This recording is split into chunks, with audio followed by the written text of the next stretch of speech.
Good evening, everyone. Welcome to COS Today. Dale Parrish, host, along with Mr. Ken Kashuba, our co-host and Indiana State Communications Coordinator. How you doing, Ken?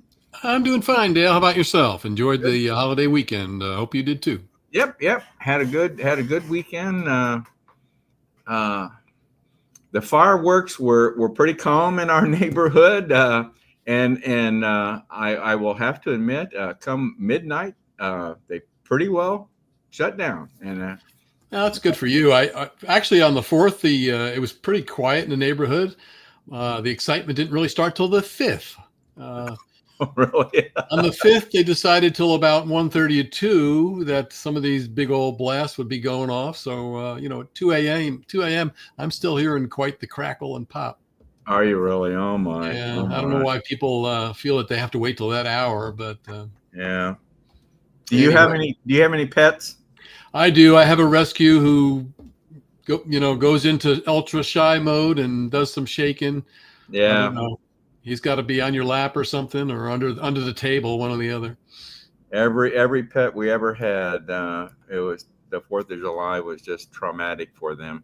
Yeah, That's really a shame. A lot of pets go through that same. Yeah. it's hard on them, and I understand people's impulse to shoot off the fireworks. I'm sure I did my share when I was a lot younger, but you Yeah. know, I Yeah. wish I wish people would adhere to at least a reasonable hour on it, so you can kind of go, kind of do what you need to do. But yeah.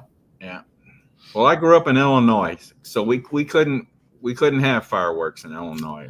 I got you. Oh, Other than sparklers, we could you have were really sparklers. mandated. That sounds like a pretty heavy government rule on your part there. It must have been back then. Yeah. Yeah, Well, listen. Let's I get guess that's why started. everybody hides their guns there too. Yeah. Let's get started here. Maringo Mike's got a little message for us here. Let's get that done here. All right. Rango Mike here, asking you to hit that like, subscribe, and especially that notification bell so you'll be reminded every time we go live. We really do appreciate your support. Now, back to our program. Hey, it went very well that time, didn't it? Yeah, Marengo did some rehearsing. I think he was ready.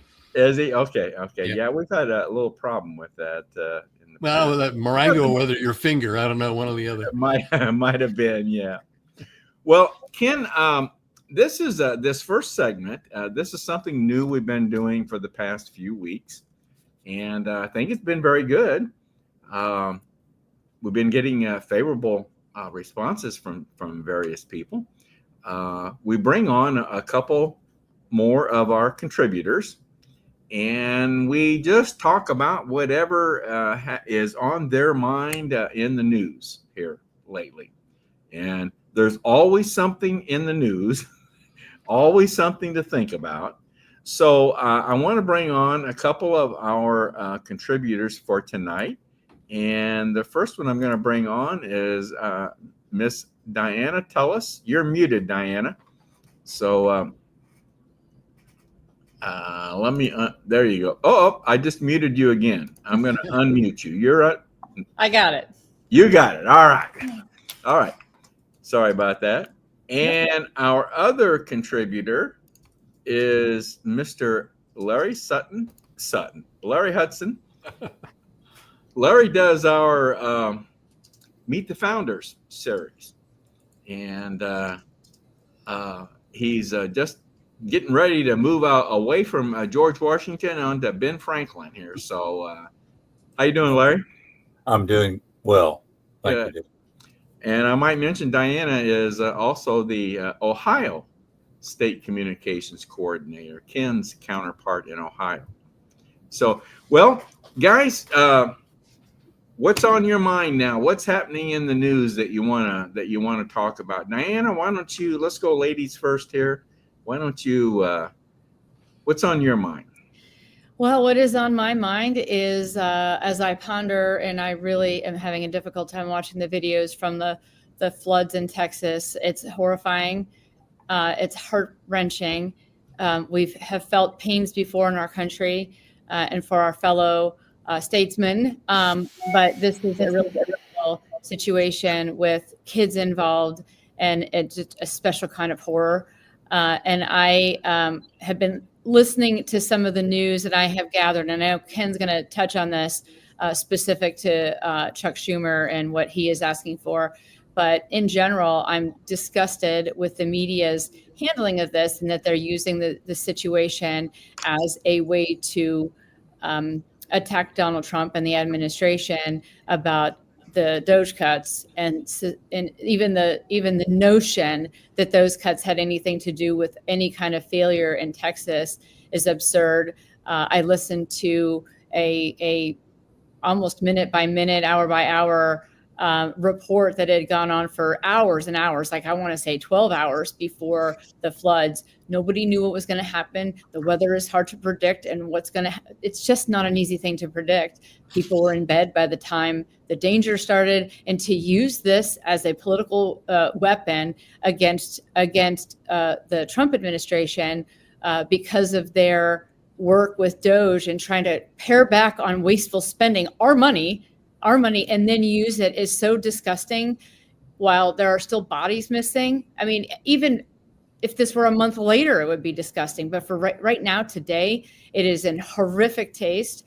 And I can tell you that during 9/11, after 9/11 and other tragedies, the country has often come together when there's a tragedy like that. And I think it's absolutely immoral to use this as a tool to further divide the country. It's been bad enough. They're doing this on purpose, right? They don't want Americans to be in solidarity or feel any sort of brotherhood and patriotism. It all has to be destroyed. And this is one more way they're going to do it. And it's a terrible, terrible thing to witness. When we should be coming together, they're just going to tear it apart. And the media is complicit. Hollywood's complicit. The Democrat, well, I can only say that if I know what Chuck Schumer has asked, and I'm going to let Ken cover that, but that is, it's disgusting and immoral. And I almost don't have any words for this. It's terrible. Now, I'll be honest with you, I have not followed this very closely other than just listening to the headlines, but I understand someone somewhere in the media went on talking about this camp where these kids were attending, that it was for rich kids. And I don't know if that's but trying to throw a slant on this whole story of, well, these were all rich kids. I don't know if that's, yeah, Larry. Rich and white. Rich and white. And yeah. Christian. That they were white when you talk about this one female that was disgusting.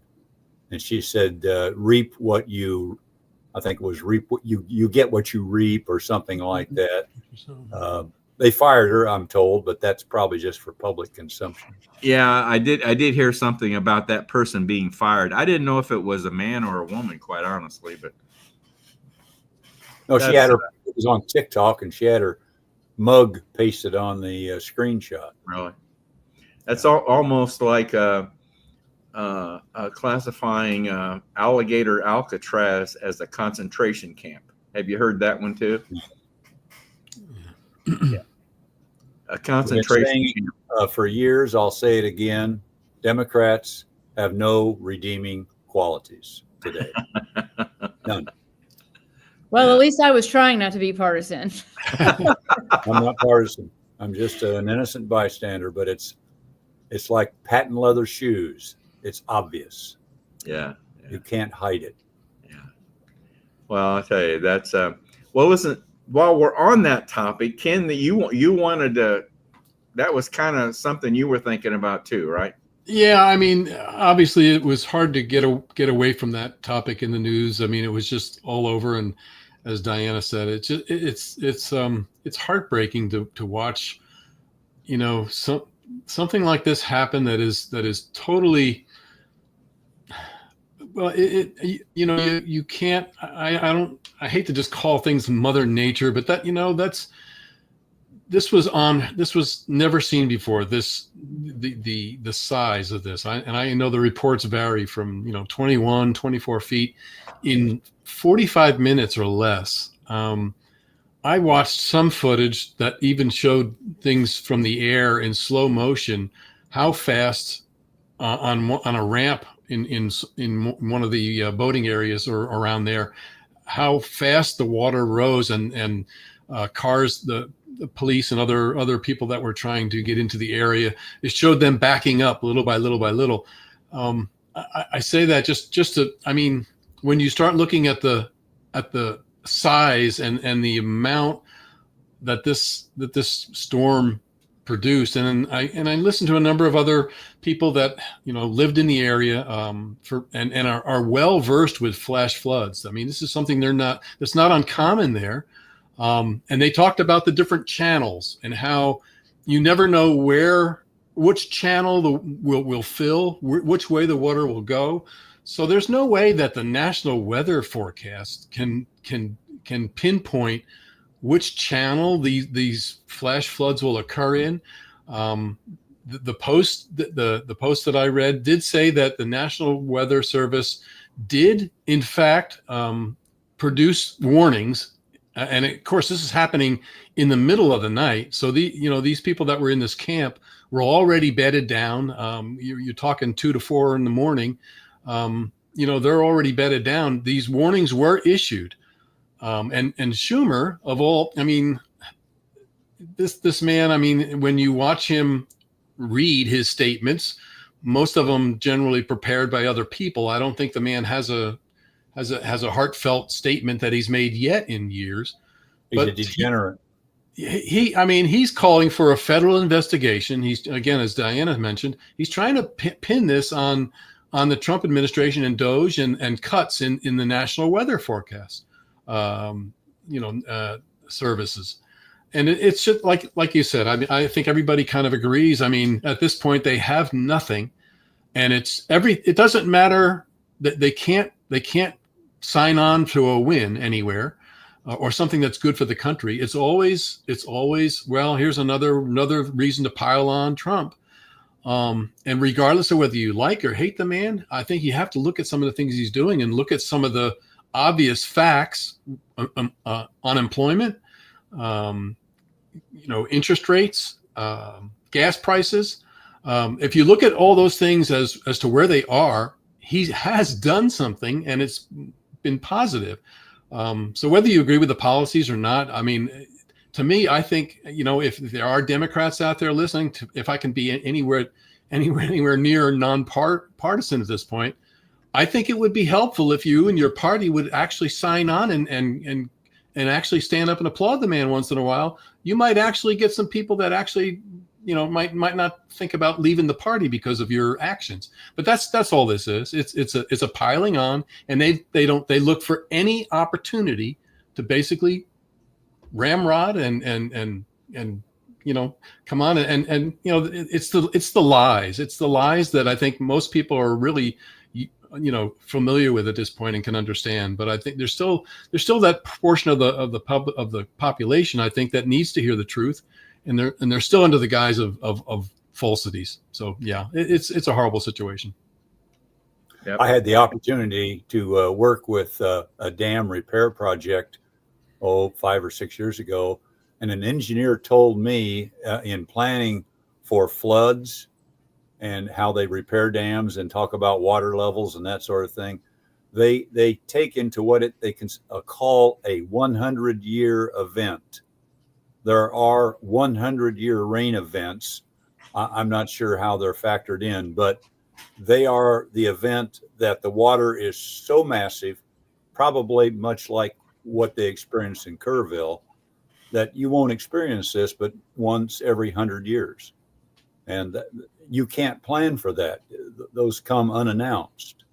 You can't get enough warning for that kind of thing. They don't show up on a meteorological map as a 100-year event. Well, I can tell you for sure, if this had happened last year, it would have been a global warming event. Oh yeah. But this time it happens now. It happens in 2025, and it's all failures of the federal government because of funding cuts. I heard a report that said that you would think that the major causes of weather causes of death and property destruction would be tornadoes, hurricanes, but in fact it's flooding. The report I heard that it was most of it's due to flooding. I wasn't aware of that. So anyway, all right. I guess my last comment is, where was Chuck when things hit in North Carolina? Where was Chuck Schumer there? Right. Talking about the lack of government planning. Where was he? He's taking a photo op on his patio, barbecuing raw hamburger. I mean, he didn't once address the fact that if you had a Trump sign in your yard, you got ignored. Yeah. That never let a crisis go to waste. Yeah, exactly. That's right. So this one is no exception. Very sad. Yep. Real quick too, I remember I brought up 9/11. I specifically remember a radio talk show host talking about how he had an interaction with a kid at a gas station, a guy who didn't look like somebody who would normally give him the time of day. And this kid, this young guy, like right after 9/11, like went out of his way to be exceptionally nice. Like they were passing each other somehow. And they were trying so hard to be nice to each other that there was a feeling of, there was some sort of love of fellow man and respect for fellow man that came out when there's like a kind of a common enemy. And it was a big one. And we all felt it nationwide, a little different than Texas, because we all are still living our lives normally. We're just heartbroken for Texas. But when the media does imparts this sort of destruction, it is so damaging, and it's young people are hearing it, and it is so shameful. I just hope that enough people can see past it. Yeah. So, Larry, what's up? What's been your focus? Well, I guess I got caught up in the flurry of Supreme Court opinions, is what I call them, this past week. And I guess for over, several years now, my wife and I ask one another questions, and I have constantly asked her, where do these lower court federal judges, how can a single sitting judge in a minor court, federal court, district court,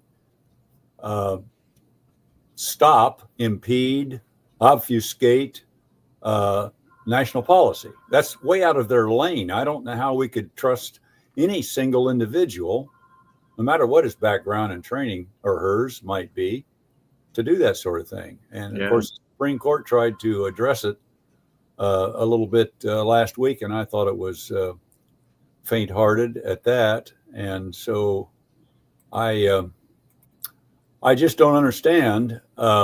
We've got into what I call gerontocracy here in America. A state wherein the government of our nation is being ruled by the judiciary, the least powerful branch. I would quickly add that we don't have three separate but equal branches of government. That was not the founders' intention. We have three very unequal, separate branches. And the third one, the least authoritative, the least powerful, is the judicial branch. Yeah. Of course, the legislative being the most powerful.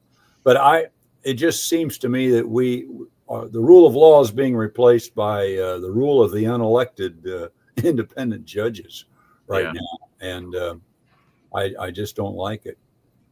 I think I saw a report where, as far as the number of judicial actions against Trump, far outnumbers many, going all the way back to Bush too. I think, as far as the number of actions against him, against the president, he far exceeds these other presidents. So.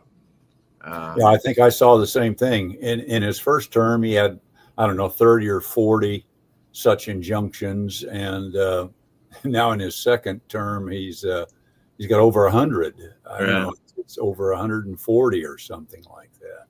Amazing. And they're all basically coming from judge-shopped areas, blue cities, or blue districts, I should say.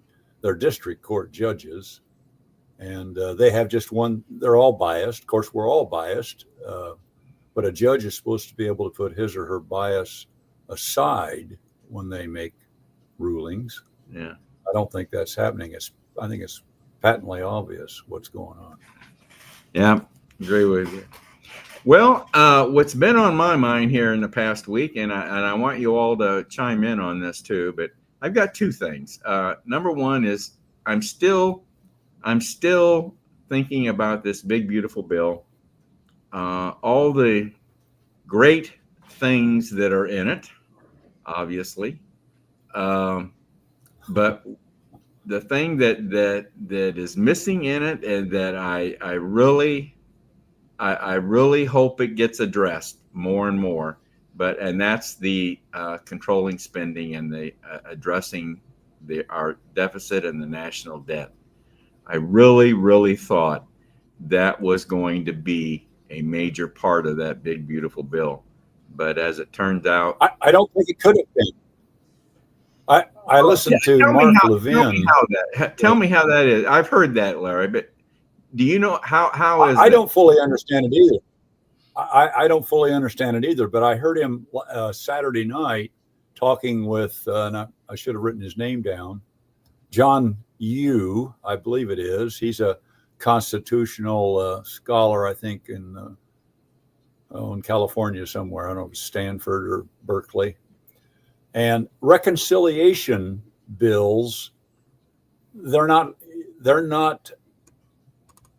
authorized in reconciliation bills to curb spending. It's not something that you can do. That has to be with a different process, and it has to do, I think, with the number of representatives and or senators that are needed to pass this legislation. Reconciliation can be passed with a simple majority. Right. And that's what this was, a reconciliation bill, right? Right.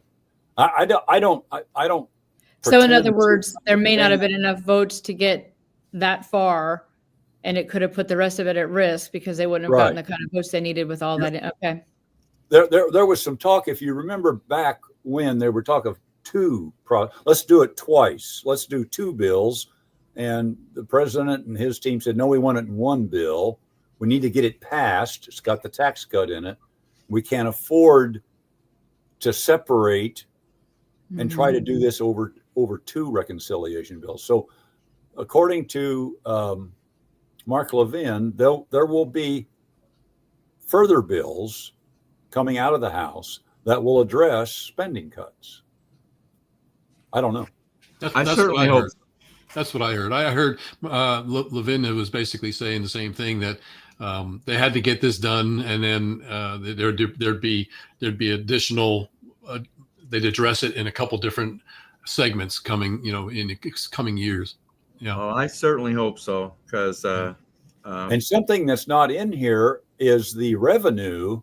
I don't know that you can quantify it, but the revenue that's expected from tax cuts, from tariffs. Some of the revenue is I guess, readily identifiable, but there's a lot of revenue that's unaccounted for right now that has historically occurred when these things have happened. And it's nowhere in the bill. It's not the CBO or none of these accounting outfits have accounted for it, because I guess it's nebulous. You can't really. I heard one former legislator say, if there's anything that you should understand, that anything the CBO predicts is wrong. They have always been wrong. They've always been wrong. Yeah. So, they say revenues go up every time there's a tax cut. Revenues increase. They don't decrease. They decrease when you have tax increases. Yeah. Well, the thing is, this is a big tax cut. The thing is, we're beyond the point of, I think, growing out of it. growing the economy out of this debt. I think it's so large. It's got to be spending cuts, and unfortunately, it's got to be in healthcare, and it's got to be in the big ticket items. It can't be. So we're still spending, I heard, at higher than pre-COVID, that we've not been able to at least go to baseline, which was still awful. And I'm curious, is that because of the welfare state, I presume, I don't know. I think that was, what was his name? Senator Johnson, was it, that was so set against this? That was his point. He wanted the spending level to be set back at pre-COVID level. Yeah, should have been everybody's goal, right? And it didn't happen. So, well, you know what spending cuts have been for the last 20 years? They're not really cuts. They're just reductions in the increase. That's right. It's never been a cut. And look at the amount of grief that they've caught with this bill over Medicaid. Yeah. You know, I mean, yeah. Well, we need a balanced cut entitlement budget programs amendment. and have anybody that's. Well, the Single second thing I've been thinking about is Elon Musk and his threat of a third party, creating a third party. And my thought was, can you say Ross Perot? This is not a good thing. And we've been through this before. And I see Dale Tipton has chimed in on the same one. And on the two things that I'm thinking of, that I'm focusing on right now, that I just mentioned, the spending cuts and national debt and the third party thing, to me, this screams for a convention of states. I mean, this is, folks, this is why we want a convention of states, because our Washington, D.C. can't do this. They cannot do this. Let's bring Elon into the fold. And boy, if we could get Elon into the fold, who was it? Were you telling us, Diana, that there is plans on at COS to try and approach him on this? Well, they've made some efforts. I know. I don't know specifically at what level. I mean, we've had some signage and things near his plant that was done months ago, and we've tagged him and tried to get his attention on social media. So yes, whether there's anything bigger and bolder going on, I don't know. I'm sure that they're making every effort to do that. We really could. He would be phenomenal on board with a convention of states, and he's just enough of an outside of the box thinker, or a true thinker. I mean, he's sort of changed his parties, recognized when things aren't going well, recognized wasteful spending. And he's not your typical conservative or a Republican. He's kind of none of that, really. Challenges Donald Trump where he feels like it. He's got a little bit of that rebellious spirit. And I kind of think that not that all of us, I'm not a rebel. I'm just looking at the Constitution, wanting to use the Constitution to save the Constitution. But a guy like that, he's got some clout. He would be phenomenal to have on board with Convention of States in whatever capacity that is. We'll take it. I agree with you. He's definitely in his own lane. That's for sure. It'd be nice to get him on board and have him join us here in Indianapolis for the summit. That would be great. Oh, wouldn't that be something? Hint, hint, national. Hint, hint. Well, Diana, before I let you go, I've been watching some video clips of you testifying before the Ohio legislature. So Ohio going to become number 20, you think, or? It would be really nice. There's always a path. There is a path. Every General Assembly, there is a path to passage. And there is certainly a path now. We have 4 pieces of legislation, our faithful commissioner legislation, our 34 ready legislation, and our resolution in both of the chambers in Columbus. And we got that done really early. We've got good sponsors, a good lobbyist, good phenomenal volunteers making things happen. That I think by February we may have had all 4 of those filed, and we've got maybe one more hearing, interested parties in the House, and then we could get passed out of committee. We believe we have the votes for sure in the Senate, probably in the House too. So it would be really phenomenal to see this happen, and we're very, very hopeful. Sure, always hopeful. Just for new viewers, we need to get 34 states to pass the resolution calling for a convention of states.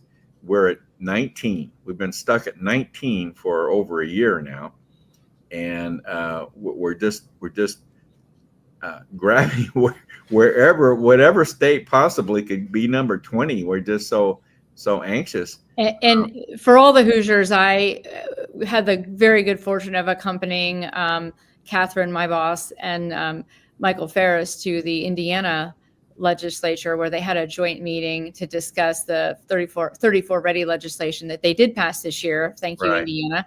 And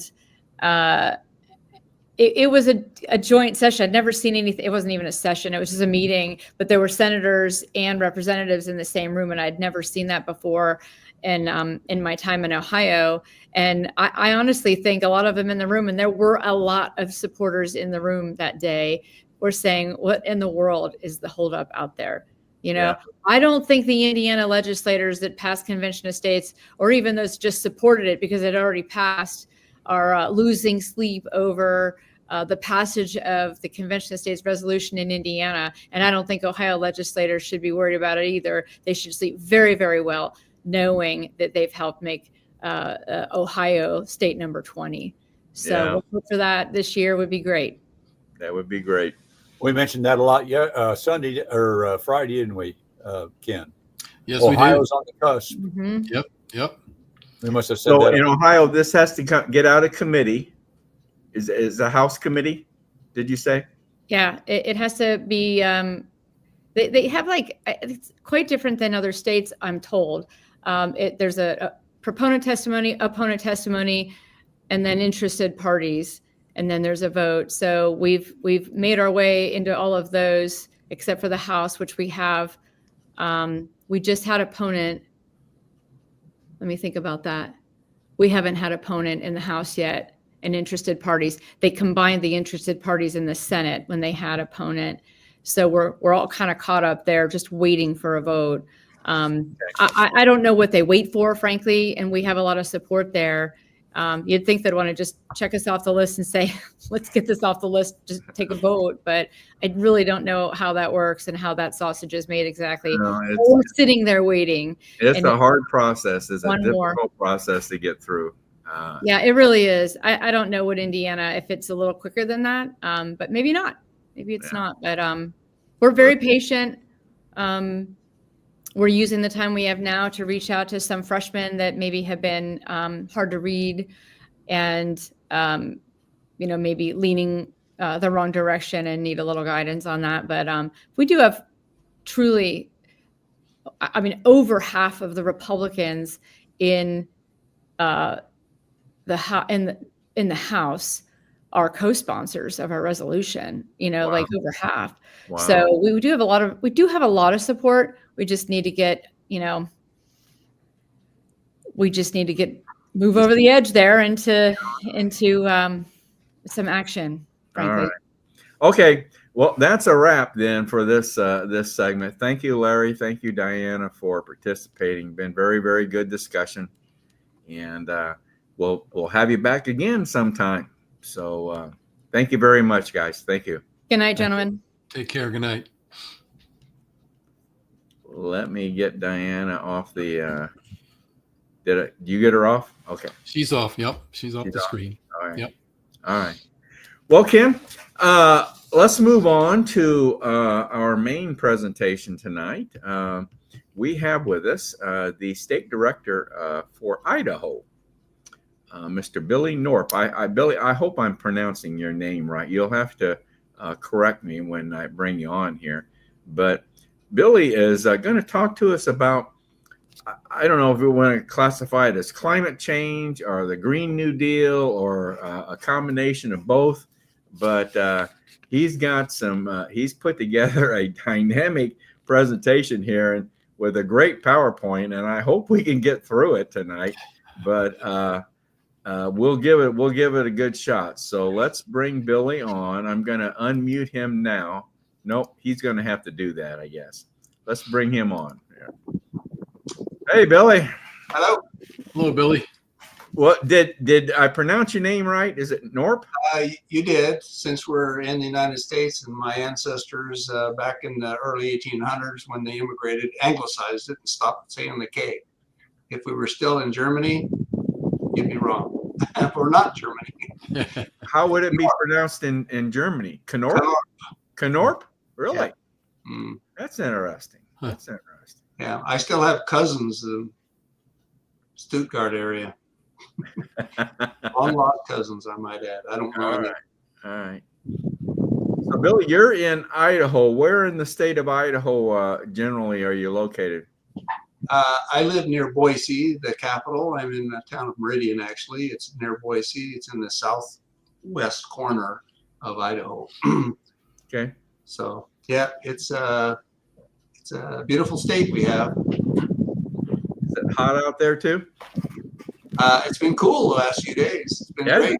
Yeah. Yeah. We had some rain on 4th of July. It was a real cool day.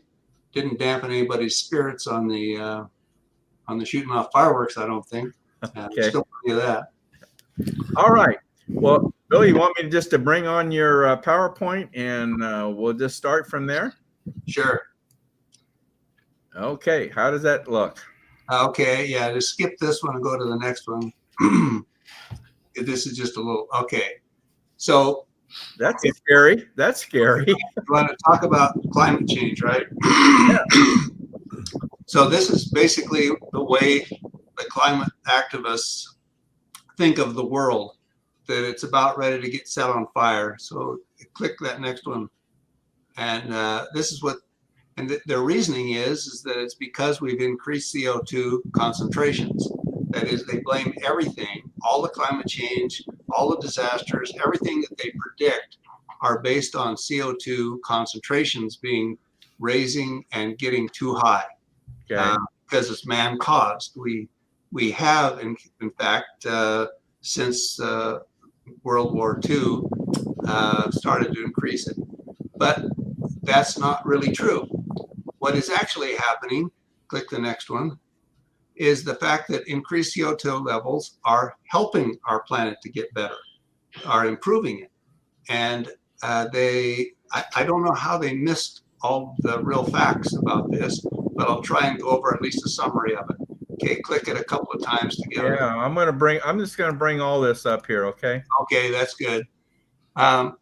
So the climate enthusiasts or alarmists claim that our current CO2 levels are alarmingly high, right? Way too high. Oh, we're about to destroy the planet.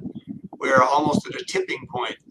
That's the way these guys do all the time. They describe some tipping point, which there's no such thing in climate.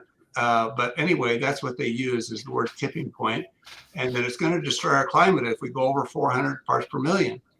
The inconvenient truth is that CO2 concentrations have been changing for the last 400,000 years. And the current CO2 level is well below what the Earth has had most of its history. Really? So the graph. Oh. And it's actually, in fact, it's dangerously low. If it stays at this level and goes down, we're going to be in big trouble. So as you can see on this graph on the right-hand side, you can see that it shows that it's low. It's very low. But if you look at the history, click again, and you can see that it's been high throughout most of the history of the country. Of the planet. And so it is true, we're approaching 400 parts per million, excuse me. But that's okay. We love it to get higher. Okay, next slide. Okay. Yeah, and so that's just about the CO2 stuff. But now their claim is that temperatures of the Earth are increasing dramatically because of the increased CO2 concentrations. and that we have disastrous droughts and heat waves will destroy our way of life. But it's not increasing, is it? Yeah, but the inconvenient truth is, the temperatures just showed in that previous graph, we won't show it again, is that the temperatures have been changing for 400,000 years. And the Earth has been recovering recently from the little ice age for the past 300 years. Okay, next slide.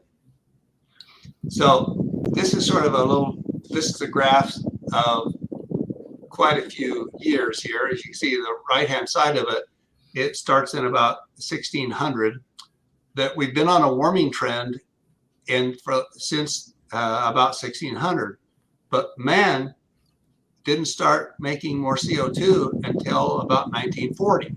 So it didn't have anything to do with that. Okay, click again to the next one. This is sort of shows both of them. The blue line at the bottom is man-caused CO2 emissions, started slowly in about 1860, and they really rocketed, like in the mid 1900s when we started burning all the fuel and everything. But if you look at the graph of the temperatures, we were recovering from the little ice age for the last 300 years. So it's been going on forever, so to speak, 300 years, that we've been on a warming trend, which is good. When we had that little ice age, it caused famines, it caused all kinds of troubles. And so it was a disaster to have that little ice age that we had. But we're recovering from it and we're moving on. And so next slide. The CO2 emissions have started way later, 150 years after the trend started. Okay. And then in this one, it kind of shows a little anomaly that really kind of got disaster for them. If between about 1950 and 1970 in this graph, okay, click on the next, give the next thing. Yeah, CO2 was increasing during this whole time. That graph there shows the CO2, the blue shows the CO2 going up. And then during the cooling temperature, in fact, cooling temperature was going down during that period there. Click it one more time. And that during this period, the climate alarmists were claiming increased CO2 is causing global cooling. That didn't work out for them, so they switched to global warming. Yeah, I remember that. I remember that well. Right, and then when it went stable, they changed their wording. Instead of global warming, now we have climate change.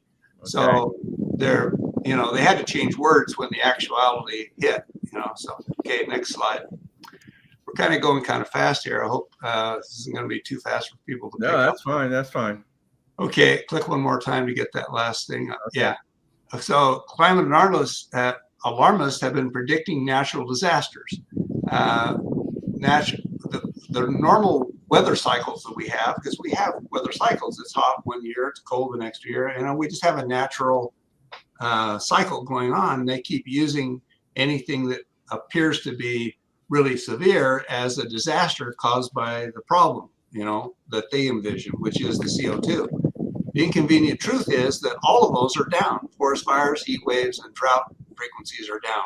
So next slide. Now you would think the way they cover forest fires, you would think that we are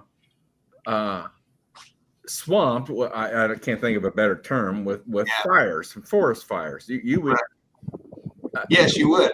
The problem we have is that until recently, anything that happens anywhere in the world, everybody in the world knows about it, and so it's just become, a lot of it's more apparent, and they're using that as part of their lies, so to speak, to say, disaster is on the way. Right, right. So click one more time to go. So this is the one about forest fires, and CO2 is going up, as you can see, and we had forest fires go up, but they've gone down now as CO2 has increased. There's reasons for that. CO2 contributes to us not having forest fires. We won't go into that in detail here, but CO2 helps. The forest fire frequency went down. Okay, next slide. See, this is the one about heat waves, right? So the number of heat waves. So this is and remember, all of this stuff that I'm showing you is common knowledge. It isn't something that got dreamed up by the anti climate change people. This is all just public knowledge of what's happening. So the heat waves have gone down as the CO2 went up, starting in, like I say, about 1940s when it really started going up because of us burning all this fossil fuel. And it's true, we are increasing CO2, but it's a good thing. And so you can see it going up, but guess what went down? Yeah. Huh. The heat waves have gone down. Okay, so try the next one. Yeah. One more. Yeah, so this shows, so these are how many droughts were in these periods, right? Severe droughts. We're talking about worldwide climate stuff. Now we're talking about a local, it got dry 1 year someplace. So these 7, like on the far left says 7 droughts, 8 droughts. This is all before climate, before the CO2 started going up. As soon as CO2 started going up, the droughts went down. 5 and 3 have gone down significantly in those time periods. Click it one more time. So the droughts went down, right?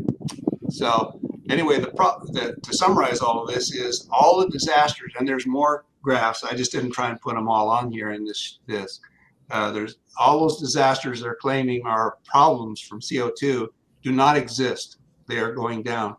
So climate alarmists claim in this one is that CO2 is causing increased temperatures, so we're destroying our glaciers worldwide. All the cities are going to be underwater because of increased CO2. The inconvenient truth is that glaciers are retreating, yes, but it started retreating in 1825, long before CO2, and sea levels are rising, but they started rising clear back in 1790, long before CO2 increased. Okay, show the next slide. Okay, so this is it's since the Little Ice Age. Of course, the Little Ice Age, when we had it, it created a whole bunch of large glaciers or increased the size of glaciers. But the glaciers have been shrinking since the early 1800s and going down, down, down. And the blue on the right, you can see that is when we actually started increasing CO2 levels. Okay, next slide. Okay, so this is the one about sea level rise. Yes, the sea levels are rising, but it started way, way, way before we started CO2 increases. So click it again to get those little up, yeah, and one more. Okay, so the climate alarmists claim then increased CO2 is a disaster for the climate. Increasing CO2 concentration will cause terrible problems. You know, we're going to have disaster after disaster. The inconvenient truth is CO2 is plant food. We need higher. I've heard that said many times. Yeah. Yeah, we need higher. I mean, everybody knows it except these climate alarmists that CO2 is required for plants to grow. You don't have CO2 concentrating enough, you don't have good plant growth. And so CO2 is plant food. We need higher concentrations than we have now. It would be wonderful if it would double. But worldwide climate conditions have improved with increased CO2. That's why I described those things before. We did have a bunch of things that caused the problem. Okay, so click on the next one. This is just a little graph. It's kind of, you won't be able to read it. It just shows increased CO2 levels have increased food production worldwide. And again, these graphs are not created by the sort of the anti-climate change enthusiasts. Right. Stuff. This is all public knowledge. You can find these graphs if you want to look them up. They're all available. And we've had increased CO2 levels have increased food production worldwide. And not now, only is it safe to say that this is that over time the amount of, what am I trying to say here? The amount of property dedicated to food production has probably gone down. Yes, considerably. But the actual yields have increased. Right, and it comes from multiple things. Some of it is the CO2 levels have made it more possible. It's also mechanization. So Yeah. People will say, just because of mechanization. Well, yeah, we do. We have tractors now. We had horses, back in the mid 1800s. And in fact, clear up to about 1900s, early 1900s, we were using horses in the fields. Now we do have, but it's both things that have happened. We have the combination of mechanization of it, but we also have CO2 levels that are increased, and that increases plant growth. So it's required. CO2 is required. So this is sort of just a summary of some of the things that have happened because of the climate having more CO2 in it. We have climate conditions have improved. We had those graphs that show that some of those disaster things have gone down. Then CO2, we have more food available to feed people worldwide, and we have less stress and less water required. That's why some of the drought things have gone down, and why the effects have caused us. So forests are healthier because of increased CO2. And so all in all, increased CO2 helps plants to grow better. And the real worry of real climatologists is that we are going to, if we don't get the CO2 levels up higher, we're going to have a disaster on our hands, because we will not have enough food to feed the people on the earth. Wow. Okay, so click the next one. Yeah, and this leading more plant growth. It means less erosion of topsoil, because as everybody knows, the healthier plants you have, the better off the world is in every way. Everything from stuff you eat to just forests and everything else. So that's and we get bigger crop yields. And these are all conclusions made from it's sort of in reverse of the climatologists, the climate alarmists, let's call it. Real climatologists have studied this and produced a report. This is just a tiny, tiny little summary of one of the reports that was of the panel of climate change. So next one. So this is the one that's really the kicker. Whoop. All right. Faster. Okay. It's Let me go back to it. Yeah, they claim they have accurate models that predict disasters if we do not stop increasing. The real inconvenient truth is their models are completely bunk and have been proven wrong over and over. This next graph shows how bad they are. They have predicted these. They always have this hockey stick thing going on, right? They say it's been going along here and it's gonna whack. It's gonna go through the ceiling. And that's what they do every time. Unfortunately, none of their models have ever proved anything correct. They've never been correct on a single model. Click one more time. And this is the reason. It is impossible to predict anything if you start with the wrong assumptions about what the drivers are. And that's what they've done. They assume the CO2 is the disaster driver, and it isn't. There's just nothing that we can do on the earth to change the patterns that we have. Okay, go to the next slide and bring up all the. That's good. Okay, kind of the summary. The climate and CO2 concentrations have been changing for 100,000 years. Yep. And we recently have had that little ice age that caused our global warming right now for the last 300 years. Man is not doing anything to change temperature cycles of the earth. All temperature cycles are caused by forces completely uncontrollable by man's puny arm. It's like these people live in the flat earth era. They believe the earth is flat or something. This is sort of a version of the flat earth theory. And man's activity has increased CO2 concentrations. Yes, it has. And it's a darn good thing, because without more CO2 in the air, we would be a lot worse off than we are right now. And the predicted disasters, because of increased CO2 concentration, are not occurring. You can go look at their website. I went and looked at their website just yesterday. I was curious, again, kind of what the dummies are saying. And it's just amazing. they talk about all these global disasters and everything that's going on, and they don't bother to do anything to help really understand what it is. I do not know what causes them to do this. The only thing you can say is, I think it holds here, the old adage of, if you don't understand something, follow the money. And I think in this case, it's very true. That is a multi-billion, in fact, probably close to $1 trillion business. Yeah. Selling us on the lies of climate change. Yeah. I mean, if you think about those giant windmills they make, those suckers are expensive.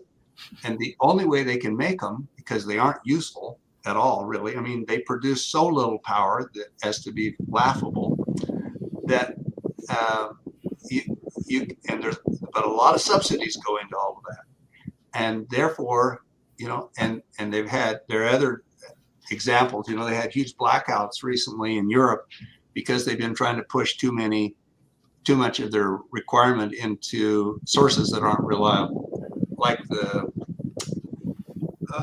windmills. And those things just, they don't produce enough power to do any good at all. That's just one example of the stupidity.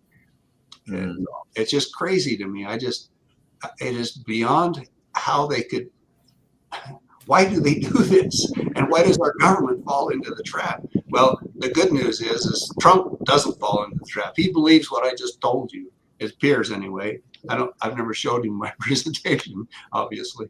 But if I had the chance, I would talk to him about COS. Anyway. But anyway, it's just crazy, the stuff the stuff they lie about all the time. And you hear it everywhere.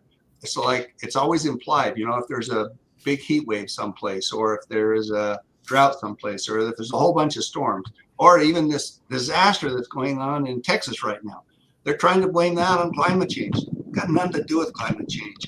You know, that was just a single point disaster, which happens all the time. We have these weather anomalies. No, things aren't getting worse. They're getting better. So that's the presentation. Well, Billy, this has been very, very interesting. Don't you agree, Ken? Yeah, it really is. And I agree, Billy. And the media doesn't help this. The media doesn't help this at all. They just get behind it and push it. Right. And, they're part of they are the Democrat mouthpiece. You know, yeah. That's all they are, the modern media. But I think your follow the money trail. I mean, it's everywhere, and particularly here in global warming. The money trail is just. Oh yeah, it's billions. I don't know the whole number, but it's got to be in close to trillion, if not trillions of dollars are spent worldwide on this stupidity. And it's just, I mean, it's enriching lots of people. Everybody makes these things that are specialized for climate change, climate disasters, whatever. But they don't want to listen to reason, it appears. By the way, it's one of the things that Trump is, they're working with Trump to try to get changed. The base problem of the whole thing is that CO2 is bad. Yeah. And so that was the reason this whole thing originated from that statement. And back in, I don't know, it's like the 70s or something. Can't remember the exact date. That there was a proclamation made that CO2 is bad and therefore going to cause lots of troubles. We've had a comment from one of our favorite contributors, Gary Harbaugh. I'm going to put this up because he talks about, obviously, if you want to get a grant to study climate, all you have to do is propose to, show some bad thing from climate change. He's absolutely right there. I mean, you think about these grants. People get these grants for studying grasshoppers and their mating cycle and everything else, and all you got to do is get a grant, and you can dive into the money. So thanks, Gary. And yeah, I think that's true what he just said there. It's again, let's follow the money thing. There's lots of money in all ways, the studies, the production of the equipment, you name it. There is so much money in blaming everything on CO2 that and the climate change and the fact that none of it's true. So it's too Wow. bad. Billy, it's been very, very good. I want to thank you for doing this. Thank you for bringing this to us. You're welcome. Yeah. I think that has been very, very good. Yeah. Billy, thank you. Have a good evening, bud. Bye. Bye, bye. Sorry, we had some microphone issues there during that. Was that his microphone, you think, Ken? Yeah, it was. I don't know what we get a little bit of I don't know whether it's Rumble. rumble, yeah, coming from the mic, or whether it was inside the maybe just the internet connection too can do that. But Yeah, could be. Yep. Believe me, we are subject to the internet connection. Big time. Got those little gremlins. Yep. That's for sure. Well, Ken, while we're at this point, how about you telling us about that QR code up in the Yeah, the little QR code up there, our support code, basically. The people that we look forward to not only clicking the like and subscribe and the notification bell, we'd also appreciate you taking your smartphone out and hit that little QR code and just put your name and email address in there, and we will add you to our list of supporters. And with that, you'll get introduced to a platform that has a lot of our contributors. Now, I know there's some updating that needs to come to that. We've had some more contributors sections added recently that we'll have to add to our platform, but you do get access to that, and it goes all the way back to some of the beginning of some of those, so you can always go back and retrace where some of these contributors started. But just a way to support the program, not asking for donations, no money or anything like that. It's just a show of support. So that's the support QR code. All right. Thank you, Ken. Yep. Well, let's let Maringo Mike tell us again about subscribing, okay? Sure. Rango Mike here, asking you to hit that like, subscribe, and especially that notification bell, so you'll be reminded every time we go live. We really do appreciate your support. Now, back to our program.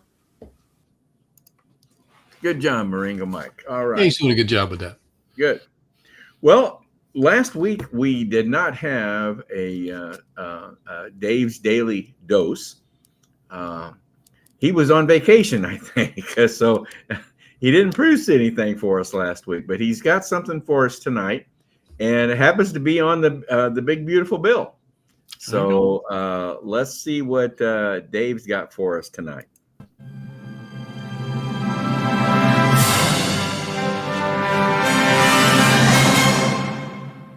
We're going to hear lots of doom and gloom about the one big beautiful bill for quite some time now, aren't we? Boy, oh boy, are we. The Hill has published a blow-by-blow description of what's in the bill, or rather what's bad in the bill, and it ain't that bad. This is Dave's Daily Dose on Broken Road Radio. I'm David Allen Punt. The Hill article about the bill approved by Congress yesterday relates that rich people are going to get richer, and poor people are, well, they're not getting richer. But that's not my job, to make poor people richer, or the job of my tax system. My job and the job of my government is to make sure that poor people can get as rich as they want to be by the sweat of their own brow or the inventiveness and the ingeniousness of their Substack columns. Hey, it could happen. Every day and sometimes twice a day, I get dozens of ways to make money, and many of them are legitimate. And no one will want to know my Social Security number or bank account password. And one important thing I've noticed, none of the methods to make $1 million by later on this afternoon or an extra 50 by next week involve the tax system. And rich people may be getting richer, but not by that much. If you're in the top bracket and you make more than $217,000 a year, you'll get an extra $12,500 in your tax return. That's it? For most of my neighbors' new McMansions, that won't cover next month's mortgage. I expect my household income to go up between $1,000 and $1,700, unless the missus gets another job, but that again has nothing to do with the tax system. And in my case, the grand will cover next month's mortgage, but not by that much. And then there's the bump I'll get next year when the tax on Social Security payments, money that's already been taxed, will drop appreciably. About time. Now, if we can get the state of Minnesota to stop double and triple taxing me into an early grave. What all the doomers and gloomers, those folks who are drinking from glasses half empty, forget is that the one big beautiful bill begins the big reset, away from me supporting freeloaders and couch potatoes who could work and earn their living, but want to sponge off me instead. Beginning of the end for the video gamers living in mom's basement. Time to go to work, folks. Come on in. The water's fine. I'm David Allen Pont.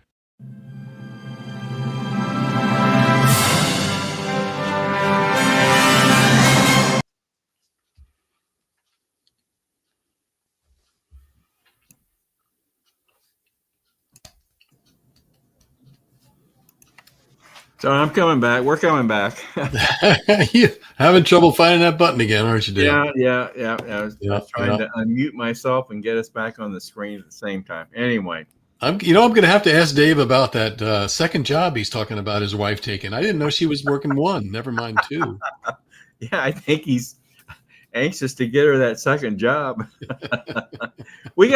He makes reference to the missus in many of his daily doses. We gotta have him bring the missus on sometime. I think he said he'd do that for us, so we'll have to push him a little bit on that. Yeah. Introduce her to us. Yes. Yeah. Well, Ken, we've mentioned this before. We're going to mention it continuously here. We've got coming up in September. We've got a Convention of States Summit, annual summit, and this year it's going to be in Indianapolis. Mm-hmm. And where is that? The Keystone? Is that what it's called? Keystone at the Crossing is what it's called. Keystone at the Crossing. It's a very fashionable mall on the north side of Indianapolis, right on the border of Hamilton County and Marion County. Okay. Well, Ken has produced a nice little video telling us about this summit, and Maringo Mike's going to introduce it to us. So let's take a look at this video, and if you're a member of COS, it's time to get registered. So you don't want to miss this. You don't want to miss it. Okay. Maringo Mike here with a reminder of an event you're not going to want to miss. The Race to Freedom Summit is going to be held right here in Indianapolis, September 18th through the 20th, and it's coming quicker than you think. So watch the video and get yourself registered for the Race to Freedom Summit here in Indianapolis. See you there.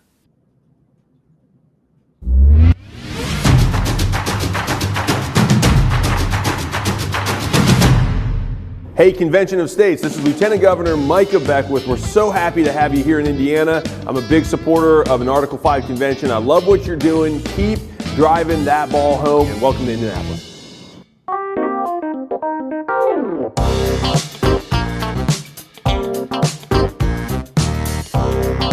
We're checking in at the Sheridan. Come and join us.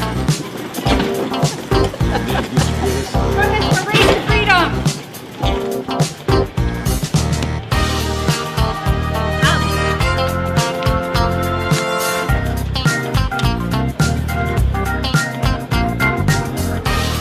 Hey, Kate Spade. Check it out. Join us in Indy.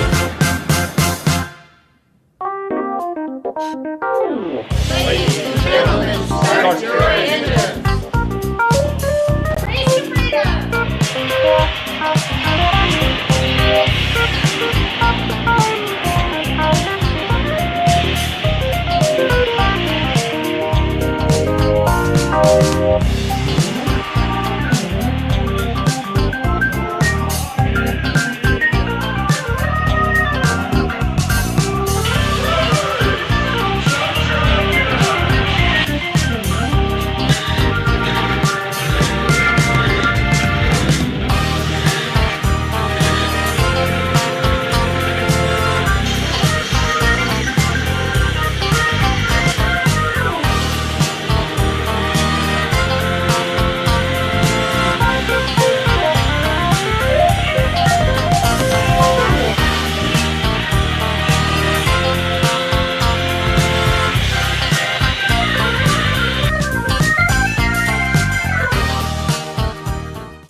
Ridgeway Museum. He's a volunteer here. Come to the museum. You're going to love it. This is a great place. Rich comes out here once a month from St. Louis, Missouri. He volunteers this time, just like you're doing. Come meet Rich at the museum.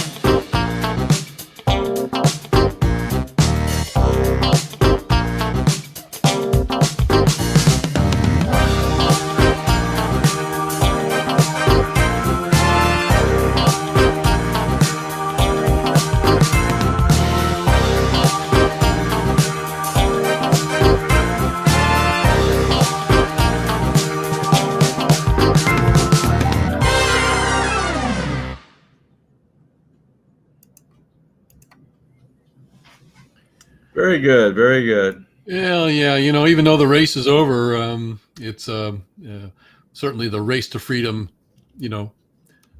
theme there is what it was all about. And even if you are or have never, or not even if you're not a race fan, you have to come out. It's that museum that we showed there is just an awesome place. And even if, like I said, even if you're not a race fan, it's a great place to visit and well worth your time. I went there, but years ago. So I'm sure It's not a real well-known race, is it? I mean, it's not that well known. So, oh, it's not that well known, huh? Yeah, it is. My sarcasm is not so good tonight. So, yeah. Okay, very good, Ken. Well, let's talk about what's coming up on COS today. We got coming up next Monday. As you all know, we broadcast every Monday evening at 7 p.m. Eastern. Next Monday, our main theme is we'll do the beginning segment again, where we have a couple contributors on to talk about what's on our mind. But otherwise, the main presentation is going to be on the War Powers Act. Brett Sturley is going to give us a presentation on that. So that's something I think that's interesting that we all need to understand more. That's true. And exactly what the president has the power and right to do. So under the War Powers Act. So we'll be doing that one next time. Now, then on the 21st of July, we got Michael Messier coming back to talk about media bias. And again, we'll do our little mini roundtable, but we'll have Michael Messier with another segment on media bias. Then coming up on the fourth Monday, which will be the 28th, that's our roundtable. And John just emailed me today. He's having a hard time picking a topic out, Ken. So you have to get one of those great big wheels, and spin it, and then just wherever it lands, that's what that we might do. Be that might be the answer. Yeah. But so he'll soon as he comes up with a topic, we'll certainly get it out and let everybody know what we're going to be talking about there on the 28th. As always, if you've got any questions on tonight's broadcast or about Convention of States at all, please drop us an email at raiseyourvoicecos@gmail.com. raiseyourvoicecos@gmail.com. Mm-hmm. So that's how you get in touch with us. Let's go then, Ken, to a little segment on COS Basics with John Ackerman, who happens to also be the host of our roundtable. And this one has to do with amendments. So let's watch John. We'll come back, Ken, and we'll say good night to everyone, and then we'll let Maringo Mike close us out for tonight. So let's take a look at John Ackerman's segment on COS Basics.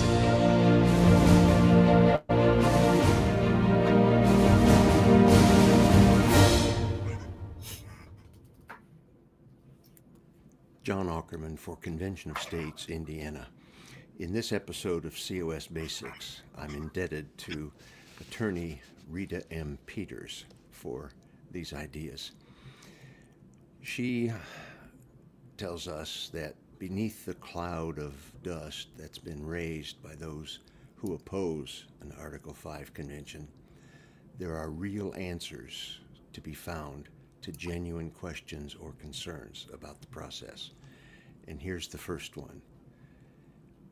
Good constitutional amendments can correct most of the abuses of federal power.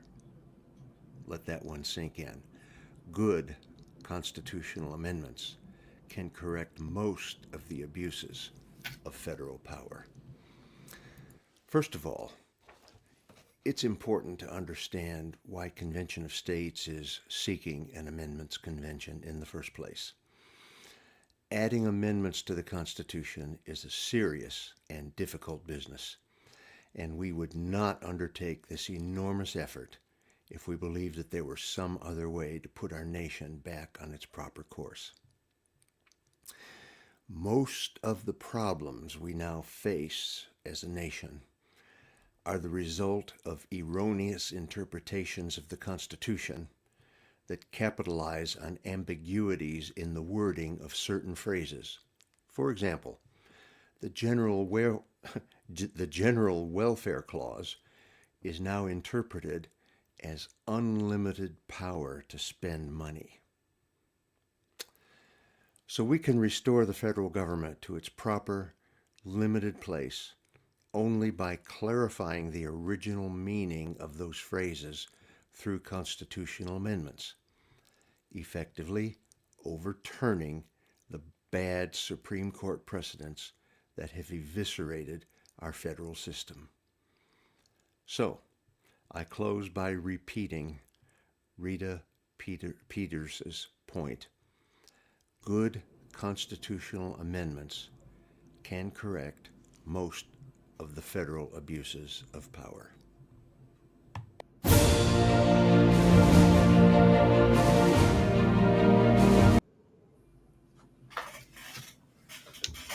Always good from John.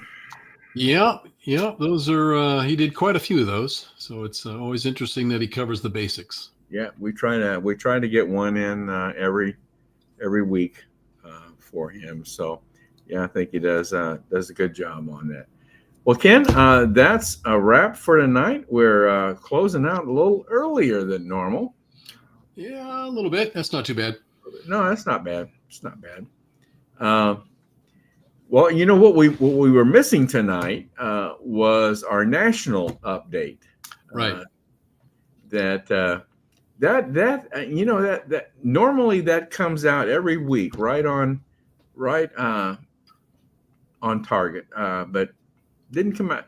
Like you said, it may be due to the holiday. They may have. I think he took a holiday off. There was a holiday weekend, and they didn't get one done. So yeah, that must have been it. It. Geez, I can't believe they would take a holiday off. My goodness. And they figured we had enough fireworks for the week. I guess so. Well, Ken, that'll be it for tonight. Have a good evening, bud, and we'll let Marengo Mike close us out here tonight. Okay. Sounds good. Marengo Mike here with a reminder that our work to raise the bar on making our federal government accountable to the people is only halfway done. We need to grow our grassroots army of citizens every day to fulfill the vision of our forefathers and keep our land free and prosperous. So, if you have never signed the petition to show your support, use that QR code and do that now. While you're there, why not kick it up a notch and volunteer for many of the positions available where your talents can make a difference as we march into a new year. Thank you, and God bless.